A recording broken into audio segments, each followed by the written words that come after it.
It's very important to understand that the words the autism spectrum reflect a great variety of traits and tendencies that fall within the fairly large umbrella of autism.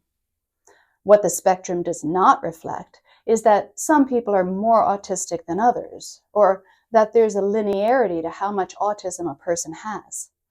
A person is either autistic or they're not. Despite the great variety of traits and tendencies within the autism spectrum, there are commonalities within the autistic experience. That's what makes autism an identifiable condition. We'll get into the specifics of how autism is identified in the second section of the course. This first section is designed to provide an overview of some of the common traits and tendencies that can be involved with or affected by autism. This list is by no means intended to be complete or to include all possible traits.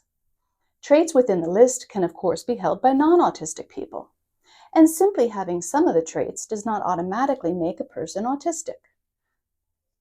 But on the whole, these are traits and tendencies that many people with an autistic neurotype, to varying degrees, will recognize as true to their experience. The greater number of these traits and tendencies an individual possesses, it might be safe to say, the more likely it is that that individual is autistic. But the correlation is not so direct or simple as that. Again, we'll get into the identification of autism later. At the same time that variety is true, there is a large span of degrees within each characteristic, which will lead to each of them being a small or large factor in an individual's life, or somewhere in between. And this range can change over time within the same person and even within the same day, depending on many factors and circumstances.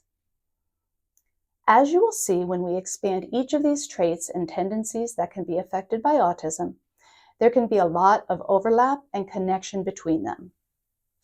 That fact just emphasizes the complexity of the autism spectrum.